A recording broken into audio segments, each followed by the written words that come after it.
नमस्कार दोस्तों। स्वागत है आप सभी का अपने digital platform UGC net Gurukul पर।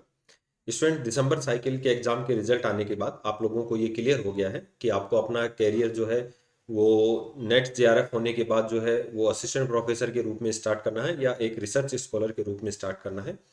तो इसी संबंध में जैसे अभी अपन ने जो है अभी जो असिस्टेंट प्रोफेसर की अलग अलग स्टेटों में वैकेंसी आ रही है उसको लेकर अपन काम कर रहे हैं। और रेगुलर जो भी अपडेट है वो आप लोगों को मिल रही हैं। आप लोगों का भी काफ़ी अच्छा सपोर्ट मिला है देखने को। और अधिकांश स्टूडेंट जो है ऐसे वीडियोस को देख रहे हैं। अपन जो है एक तो हर फील्ड के वीडियो आप लोगों को अवेलेबल कराएंगे, चाहे वो साइंस में अगर असिस्टेंट प्रोफेसर की वैकेंसी है, आर्ट्स में है, या अदर जो भी इंजीनियरिंग है या पॉलिटेक्निकल है, ऐसी जो भी अलग अलग स्टेटों में जो भी वैकेंसियां हैं वो जैसे ही उनकी घोषणा होती है हम आप लोगों को अलग अलग वीडियोस में वो सब जानकारियां अवेलेबल कराएंगे। ठीक है। इसके साथ ही स्टूडेंट्स, यदि आप लोग जून साइकिल वाला एग्जाम देना चाहते हैं तो आप लोगों के लिए जो एक तो बेस्ट हिंदी मीडियम के स्टूडेंट्स के लिए अपन है वो क्लासें अपने चैनल पर स्टार्ट है। शाम को 6 बजे, 7 बजे और 8 बजे जो है वो रेगुलर क्लासेज हो रही हैं।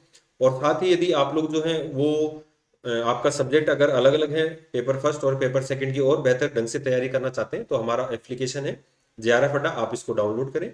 जेआरएफ अड्डा एप्लीकेशन पर आप लोगों के लिए जो है फ्री डेली टेस्ट है, फ्री पीडीएफ है, फुल लेंथ की मॉक टेस्ट है। प्लस अगर अपन बात करें तो बाईलैंग्वेज आप लोगों के लिए क्लासेस अवेलेबल है यहाँ पर।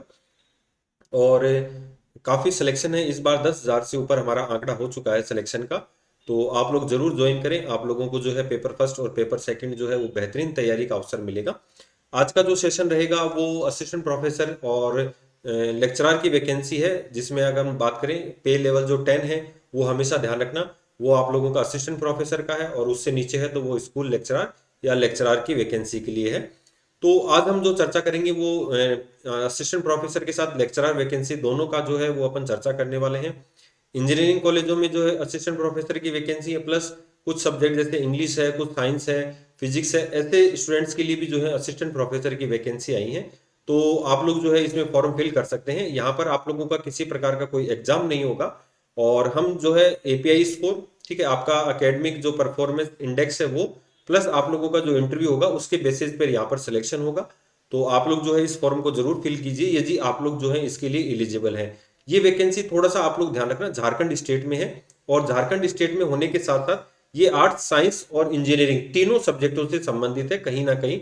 तो आप लोग वीडियो के लास्ट तक देखना कि आप लोग जो है वैकेंसी आप लोगों से संबंधित है या नहीं है। तो चलिए शुरुआत करते हैं वीडियो की। और अगर अपन बात करें तो ये झारखंड लोक सेवा आयोग की वैकेंसी है।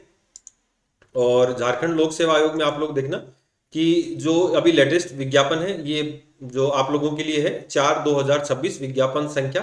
तो आप लोगों के जो फॉर्म है उसको लेकर अपन चर्चा करेंगे। एक बार अपन देख लेते हैं कि लास्ट जो डेट है वो 12 मार्च है। ठीक है, लास्ट जो डेट है वो 12 मार्च आप लोगों के लिए अंतिम तारीख है। और इससे पहले पहले आप लोगों को जो है फॉर्म फिल करना है। वैकेंसी कहाँ पर है? राजकीय पॉलिटेक्निकल, राजकीय महिला पॉलिटेक्निक संस्थाओं में व्याख्याता के रिक्त पद हैं। तो इसको लेकर अगर अपन बात करें तो व्याख्याता राजकीय पॉलिटेक्निकल और राजकीय महिला पॉलिटेक्निकल कॉलेज। अगर इसमें थोड़ी सी अगर वेतनमान की बात करें तो वेतनमान जो 9 होता है वो व्याख्याता का होता है, और वेतनमान जो 10 है वो असिस्टेंट प्रोफेसर का है। तो असिस्टेंट प्रोफेसर के लिए आप लोगों को थोड़ा सा ध्यान रखना, आपका नेट या झारखंड में यदि आपका सेट या फिर आप लोग पीएचडी क्वालिफाई हैं तो आप इस फॉर्म को फिल कर सकते हैं, चाहे आप किसी भी स्टेट से संबंधित हो। तो आप लोगों के लिए जो परीक्षा काल रहेगा वो 2 वर्ष का रहेगा। 2 वर्ष बाद जो है आप लोग परमानेंट कर दिए जाएंगे। अगर हम इसमें बात करें तो जो वैकेंसी है उसमें ऑटोमोबाइल इंजीनियरिंग है। तो देखिए ये इंजीनियरिंग के स्टूडेंट्स के लिए। अब केमिस्ट्री की 21 वैकेंसियां हैं। तो ये साइंस के स्टूडेंट्स हैं जिनका CSIR नेट क्वालिफाई है, जिनका CSIR नेट है वो इसको क्वालिफाई इसको फिल कर सकते हैं। और नेक्स्ट अपन बात करें सिविल इंजीनियरिंग की 40 वैकेंसी है, कंप्यूटर साइंस एंड इंजीनियरिंग की 66 वैकेंसी है। थोड़ा सा मैं लास्ट में इसको समझाऊंगा कि कौन कौन सी इसमें असिस्टेंट प्रोफेसर और कौन कौन सी लेक्चरर की वैकेंसी है। ड्रेस डिजाइन के लिए 10 है, इलेक्ट्रिक इंजीनियरिंग के लिए 45 है, इलेक्ट्रिक इलेक्ट्रॉनिक्स और इंजीनियरिंग के लिए जो है 19 है, इलेक्ट्रिक एंड कम्युनिकेशन इंजीनियरिंग की 18 वैकेंसी है। अब देखिए ये इंग्लिश का, तो ऐसे स्टूडेंट जिनका केवल नेट क्वालिफाई है, ठीक है, यूजीसी नेट है, तो वो इंग्लिश सब्जेक्ट है तो वो 18 वैकेंसियां हैं। इंटीरियर डिजाइन की 4 है, मैथमेटिक्स की 30 है, मैकेनिकल इंजीनियरिंग की 43 है, मैकेनिकल इंजीनियर ऑटोमोबाइल की 4 है, और मेटल वाली में 5 है, माइनिंग इंजीनियरिंग में 8 है, फिजिक्स की 14 है। तो टोटल ओवरऑल जो वैकेंसीज हैं वो 349 वैकेंसीज हैं। तो देखिए 349 वैकेंसीज कम नहीं होती हैं, काफ़ी बेहतरीन वैकेंसी होती हैं। और ये झारखंड में जो है ये लोक सेवा आयोग द्वारा इसका जो है आप लोगों के लिए परमानेंट वैकेंसी है। तो इसमें जो है पदों की संख्या घट बढ़ सकती है, उससे कोई फर्क नहीं पड़ता। और आयु की गणना है वो आपकी 1 अगस्त 2025 से होगी। अगर एज की बात करें तो व्याख्याता पद हेतु जो सेवानिवृत्त आयु है वो 65 है, और यहाँ पर भी जो है 65 है। चलिए अगर अपन पे लेवल की बात करें फॉर इंजीनियरिंग एंड टेक्नोलॉजी और साइंस एंड ह्यूमैनिटीज में, तो मास्टर डिग्री होनी चाहिए आप लोगों की सब्जेक्ट विद फर्स्ट क्लास और बैचलर मास्टर लेवल में।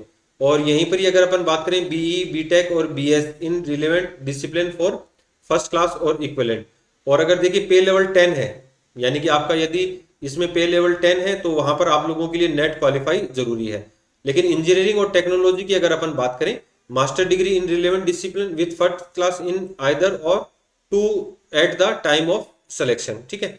साथ ही अगर अपन बात करें फॉर साइंस एंड ह्यूमैनिटीज, तो ये ध्यान रखना आप लोगों की मास्टर डिग्री होनी चाहिए, और साथ में आपका नेट जो है वो क्वालिफाई होना चाहिए, या फिर आप लोगों का जो है CSIR क्वालिफाई होना चाहिए। और यदि झारखंड से आप संबंधित है तो आप लोग सेट क्वालिफाई हैं तो भी इस फॉर्म को फिल कर सकते हैं। तो मुझे जहां तक उम्मीद है आप लोगों को ये समझ में आ गया होगा कि कौन से आप लोग जो है वो लेक्चरर लेवल पे भर सकते हैं, और कौन से यदि आपका नेट क्वालिफाई है तो आप लोग जो है वो पे लेवल 10 के लिए यानी कि असिस्टेंट प्रोफेसर के लिए फिल कर सकते हैं। पे लेवल जो 10 है वो हमेशा ध्यान रखना वो आप लोगों का जो है वो असिस्टेंट प्रोफेसर के लिए होता है। और चयन का जो आधार होगा वो एपीआई प्लस आप लोगों का जो है इंटरव्यू रहेगा। एपीआई में क्या होता है, आप लोगों के ग्रेजुएशन में यानी कि यूजी में, आप लोगों के पीजी में, आपके जो जो आप लोगों ने पेपर पब्लिश करवाए हैं, आपके पीएचडी के, आपके नेट के, आपके सेट के अलग अलग मार्क्स होते हैं, ठीक है। ऐसे टीचर्स जो विद्या संबल योजना में काम करते हैं वो इसको बेहतर ढंग से जानते हैं।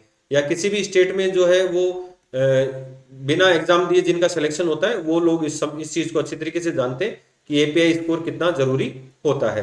तो इसमें ग्रेजुएशन में आप लोगों के जैसे मान लो 60% से अबाउ है तो 15 नंबर है, पोस्ट ग्रेजुएशन में 20 नंबर है, एम फिल में जो है 7 नंबर है, पीएचडी के लिए आप लोगों के यहाँ पर 15 नंबर है, नेट विद जेआरएफ है तो भी 15 नंबर है, और नेट जेट या झारखंड एलिजिबिलिटी टेस्ट है तो आपके सेट एग्जाम है तो 10 नंबर है, ठीक है। तो देखिए यहाँ से 15 नंबर ये हो जाएंगे, 20 ये हो जाएंगे, 7 ये हो जाएंगे, 15 ये हो जाएंगे। यहाँ पर इन दोनों में से किसी एक को शामिल किया जाएगा। और ये इंजीनियरिंग टेक्नोलॉजी में है, गेट है अगर आपका तो 15 है, 90 से कम परसेंटेज है तो 12.5 है, 85 तक है तो 10 है, और 7.5 है जो 85% से कम है, ठीक है। रिसर्च पेपर पब्लिश किया है तो आप लोगों के जो है वो 8 नंबर है उसमें, ये थोड़ा सा ध्यान रखना। और एक्सपीरियंस के जो है 2 नंबर है, तो आप लोगों के लिए 2 साल का एक्सपीरियंस है तो 4 मार्क्स हो जाएंगे। अगर आपको कोई अवार्ड हुआ है तो उसके 3 नंबर है, और स्टेट लेवल का अवार्ड है तो 2 नंबर है, और प्लस इंटरव्यू के जो है आप लोगों के लिए 20 नंबर रहेंगे। तो इस तरीके से आपका सिलेक्शन का ये क्राइटेरिया रहेगा। तो आप लोग जो है इसमें जितने भी स्टूडेंट्स हैं यदि आप लोग जो इसको क्लियर करते हैं, इसमें पहले आप लोगों का जो एपीआई स्कोर होगा इसके आधार पर आपको इंटरव्यू के लिए कॉल होगा, और इंटरव्यू में जिनका फाइनल सिलेक्शन होगा उनको ज्वाइनिंग दी जाएगी। तो अपना एपीआई स्कोर आप इसके अकॉर्डिंग लगा सकते हैं, और फॉर्म जरूर फिल कीजिए। किस्मत का और भाग्य का यदि साथ रहा तो यहाँ पर आप लोगों को कॉल हो जाएगा और आप लोगों को जो है फाइनल सिलेक्शन भी हो जाएगा। तो ये मार्क्स वगैरह बुक पब्लिकेशन के अलग अलग दे रखे हैं, तो वो आप लोग जरूर देख लेना। बाकी कोई विशेष इसमें बात नहीं है, और इसके अलावा कोई इम्पोर्टेंट बात होती है तो मैं और बता देता हूँ। बाकी जो है ये इनमें जो है वो आप लोगों के लिए न्यूनतम जो है साक्षात्कार के लिए जो अंक दे रखे हैं वो आप लोग थोड़ा सा देख लेना कि अनारक्षित ईडब्ल्यूएस को 40% चाहिए, पिछड़ा वर्ग को 36.5, अत्यंत पिछड़ा वर्ग को 34, और एससी एसटी और महिलाओं को 32, ठीक है। स्टेट आरक्षण रहेगा, बाहर के स्टूडेंट्सों को यहाँ पर कोई आरक्षण नहीं रहेगा, ठीक है। और अलग अलग बात करें, हाँ परीक्षा शुल्क देख लेना थोड़ा सा आप लोग जो है वो आप jpsc.gov.in पर जाकर अपना फॉर्म फिल कर सकते हैं। और ईडब्ल्यूएस वगैरह जो है अनरिजर्व इनके लिए 600 रुपये रहेगा, और झारखंड के एससी एसटी के लिए है उनके 150 रुपये का जो है आप लोगों को शुल्क रहेगा। आवेदन पत्र भरने की शर्तें आप लोग देख लेना, ये वेबसाइट पर आप लोगों के लिए अवेलेबल है, वहां से भी आप लोग इसको डाउनलोड कर सकते हैं, ठीक है। फॉर्म भरने स्टार्ट हो गए हैं, और ये सब डॉक्यूमेंट है ये आप लोगों को जो है वो वहां पर भेजने हैं नियत तिथि तक 2 सेट, ठीक है। क्योंकि इसी के आधार पर डॉक्यूमेंट देख कर ही वो आप लोगों का एपीआई स्कोर बनाएंगे। तो आपके प्रिंटेड फी रिसिप्ट है, फॉर्म है, 10th और 12th graduation, post graduation, NET, JET, JRF, MPhil, PhD, GATE score और जो भी आपका पब्लिकेशन वगैरह है, ये डॉक्यूमेंट आप लोगों को यहाँ पर चाहिएंगे। तो ये आप लोग जो है बिल्कुल तय समय पर आप लोगों को भेजना है। तो अंतिम तिथि मैंने आप लोगों को बताई दी थी, और आप लोगों के जो ऑनलाइन आवेदन है वो 20 फरवरी से 12 मार्च तक आप लोग फॉर्म फिल कर सकते हैं।